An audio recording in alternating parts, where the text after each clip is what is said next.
মাননীয় সদস্য এবং স্বরাষ্ট্রমন্ত্রী তিনি সত্যকে মিথ্যা হিসাবে এবং মিথ্যাকে সত্য হিসাবে চমৎকারভাবে পরিবেশন করতে পারেন। এই জন্য শুধু তাকে ধন্যবাদ জানানোর জন্য আমি এখানে দাঁড়িয়েছি মাননীয় স্পিকার। সেটা হচ্ছে মিথ্যা, এটা অসত্য বললে আমি আপত্তি করতাম না। আমি দাঁড়ালেই ভালোবাসার কিছু কথা বলতে হয়। মাননীয় সদস্য এবং স্বরাষ্ট্রমন্ত্রী আমরা কালকে চলে যাওয়ার পরে আমাকে ভালোবেসে একটা কথা বলেছেন। তিনি বলেছেন যে আমি একটি অসত্য কথা এখানে বলে গেছি। আমি এটা জানতে পারলাম। তো আসলে আল্লাহ তাআলা তাকে অপূর্ব দক্ষতা দিয়েছেন। জাস্ট বোতলটা পরিবর্তন করে ম্যাটেরিয়ালসটা ঠিক রেখে তিনি সত্যকে মিথ্যা হিসাবে এবং মিথ্যাকে সত্য হিসাবে চমৎকারভাবে পরিবেশন করতে পারেন। এই জন্য শুধু তাকে ধন্যবাদ জানানোর জন্য আমি এখানে দাঁড়িয়েছি মাননীয় স্পিকার। ধন্যবাদ, অসংখ্য ধন্যবাদ।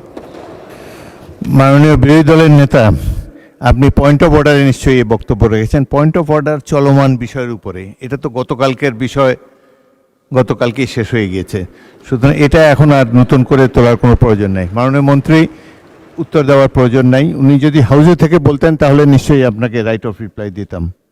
আপনি তারপরও কিছু বলতে চান?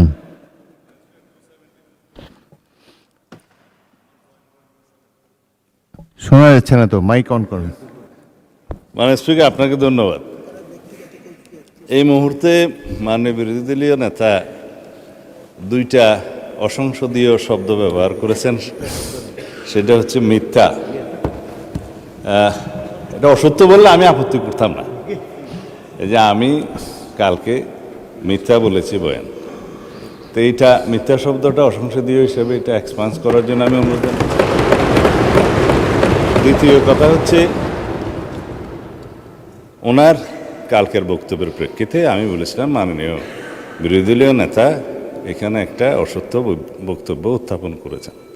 সেটা ছিল যেখানে রুল 62 অনুসারে আপনি তারপরে একজন বেসরকারি সদস্যের উত্থাপিত মুলতাবি প্রস্তাব গ্রহণ করেছেন, ওনারা ওয়াক আউট করার আরও অনেক পরে, তাহলে সেটা পার্লামেন্টে উত্থাপিত বা পড়িত হইল কিভাবে? সুতরাং আমি বলেছি সেই বক্তব্যটা অসত্য। ধন্যবাদ মাননীয় স্পিকার। মাননীয় সদস্যবৃন্দ, এখন মাননীয় বিরোধী দলের নেতা এটা নিয়ে আরও বলবেন, বলেন। বিভ্রান্তিটা এখানে মাননীয় স্পিকার, একই বিষয়ে একই প্রস্তাব একজন স্বতন্ত্র সংসদ সদস্য এনেছিলেন। সেই প্রস্তাবটি ভিন্ন নামে গতকাল এসেছে, শুধু নাম বদল হয়েছে, প্রস্তাব ঠিক আছে।